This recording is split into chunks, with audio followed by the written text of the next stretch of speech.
What's going on, guys? Welcome back to another video. Today we will be working on the 550. The 550 will be getting a Jb4 installed in it. I've had it for a while. I just haven't had time to do it, so today we're going to be doing that. So let me go ahead and pull the car up, and then yeah, let's start installing it.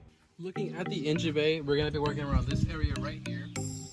We have one clip on this side, one clip right here, and another clip on this side, which you just pry up with the flathead, and then you'll be able to remove this cover right here.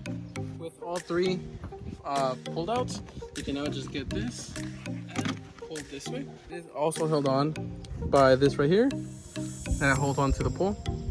I'm just gonna set this box in here for now, since we're gonna be putting it in here, and I'll end up running the cables, and then once I have all the cables ran, I'll most likely find a way to leave it. That way I don't set it in a certain position and then not even have enough cable to move around the engine bay. So I'm just gonna go ahead, set this in here like this, and we're gonna go ahead and start running these cables. As you can see around this area, there is a little spot right here where I most likely throw the cables in from. I can't tell if it's like a broken piece or if it's actually supposed to be like that, but anyways, this is gonna work for me. I'm just gonna throw it under here, this little area, running these cables through, so then eventually I'm gonna end up running it on that side. So that's what I'm gonna do right now. I'm gonna leave a little extra wire right here, just so I don't have everything too tight. And it should just kind of feel like this, guys. So I'm gonna go ahead and start working on the engine bay and see where I can tuck all these cables in from. So looking from the top, guys, one of these connectors is going to be going into this map sensor right here, and the other connector is going to be going to this map sensor down there. I'm not too sure if you guys can see it.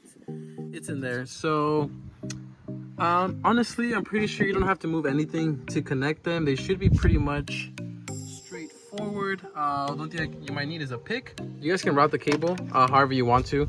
There's not too much cable, so maybe I'll just follow around the way right here and tuck it maybe under the intake or something. Not too sure yet, because honestly I might be swapping these out anyways, so there's no real point of making it super perfect right now. But I'm gonna go ahead and connect these two. We'll move on to routing the cable down into the car inside, and then connect it to the OBD. As you can see closely into the connector, I am talking about this tab right here. You just kind of pull the tab out a little bit, and then you should be able to just pull the cable out. Female adapter is going to be going onto the original cable of the car,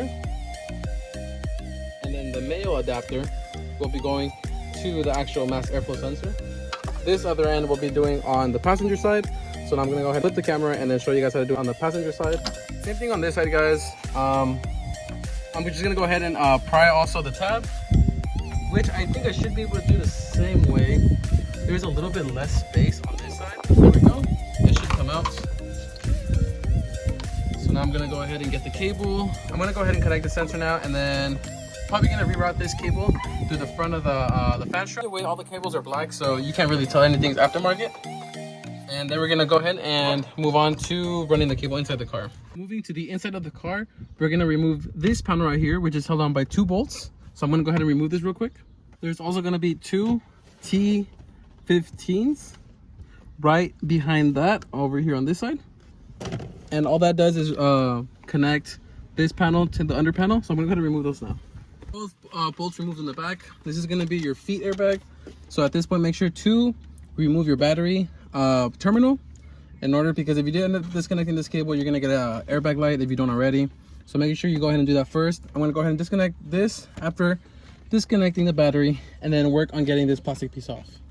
We also need to remove this compartment right here.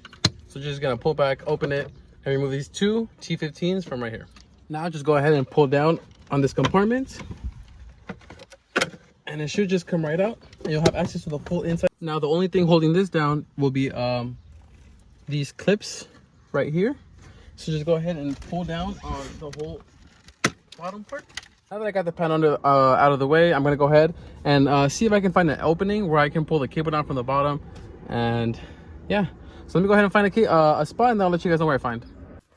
The part that we'll be using will be this spot right here. It is gonna be covered by this little piece of carpet.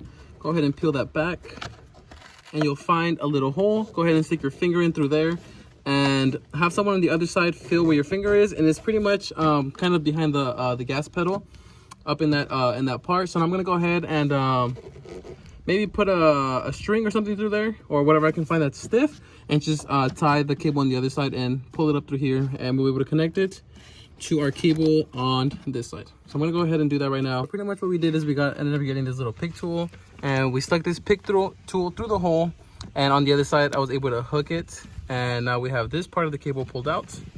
Now this part of the cable is going to be connected to this connector on the wire, and that's pretty much just to connect the OBD2. And yeah, so I'm gonna go ahead and connect this and move back down and start putting everything back together. So pretty much with this whole cover put on, I was able to run the cable through this little vent right here, and therefore I'll end up just connecting it through here, right here. And as for the inside, it just lays on top right here, so it's not in the way of anything. I'm just gonna go ahead and put this part back on, and then put the airbag back in, and go into the front, and most likely zip tie the Jb4 somewhere. And yeah, we'll end up starting the car. In order to turn on the Jb4, you're gonna want to go ahead and hold on to this BC button. So pretty much when the arrow is on this side, that means you're gonna be working on the speedometer side. Map 0 is gonna be on the speedometer side 0. It's gonna be for the maps. So let's go ahead and hold BC again, and it's gonna move it over to the tachometer. So right here, as you see, it's gonna be on map 1. If you want to move it, you just press and hold, and it's gonna go through the maps. I'll post a link to the forum that shows you what map is for what. So I'm gonna go ahead and just stay on map 1, which I believe is 4 psi over stock. And from there, you just go ahead and hold the BC again, and that's pretty much saves the settings. And in order to do any other stuff, same thing. You just go ahead, hold the BC, and it's gonna light up on the speedometer again. Now you can go ahead and run through the other ones, which is 1, 2, and then it's not calibrated just yet. So just go ahead and do it by the clicks, because if I click again, it's gonna be 3, but it lands on 5. So just go ahead and go by the clicks, not by the speedometer. I'm not too sure how to calibrate it just yet, but yeah, could go ahead. I'm gonna go ahead and save this, and we're gonna go ahead and test it out and see if it makes any type of difference. So we got the car started, and I don't think there is any codes on there right now. We're gonna go ahead and check it just in case. My typical codes, no codes yet, anything like driver tree malfunction or anything. So we're gonna go ahead and actually test it out now, see if we feel any types of difference. And yeah, I mean, hopefully I do, because I've been waiting to put on the Jb4 for a while, and I'm really excited. So let's go ahead and test it out now. Hopefully nothing bad happens. 2000 RPM launch on map 1.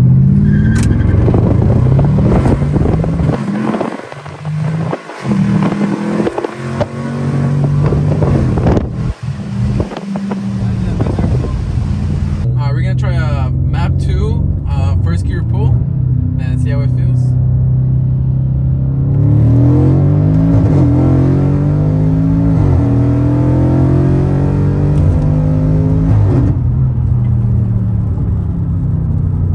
That one hit like 16. That one hit 18. 18? So guys, in conclusion, the car is actually pretty cool. The Jb4 is not that bad. I mean, you obviously can't expect like you know, to get like big old numbers, especially right now. I think the only thing I have on here is Catless downpipe and 91 octane. We're gonna try to go, and I have another mod that I want to add to the car, and after that I do want to do try E85. But I mean, for now, like, I'm pretty happy with the car. I did race a bolt-on N55 not too long ago, and I did lose, not by a lot, but I did. I'm wondering what different the tune can make. But I'm gonna do one last pull on map 1, and I'll record the speedometer for you guys so you guys can see it, and then I'll try to do another one with Jb4 disabled and see if there's a difference in comparison. And yeah.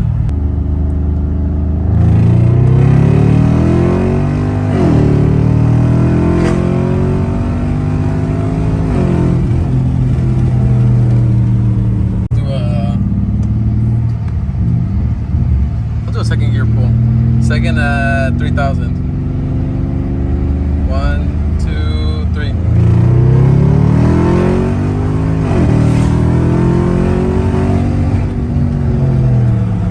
Drive 3. Oh no! But there you guys have it. We did get the Jb4 installed, and I did see tremendous results on it. So please don't forget to like, comment, subscribe, and yeah, see you in the next one.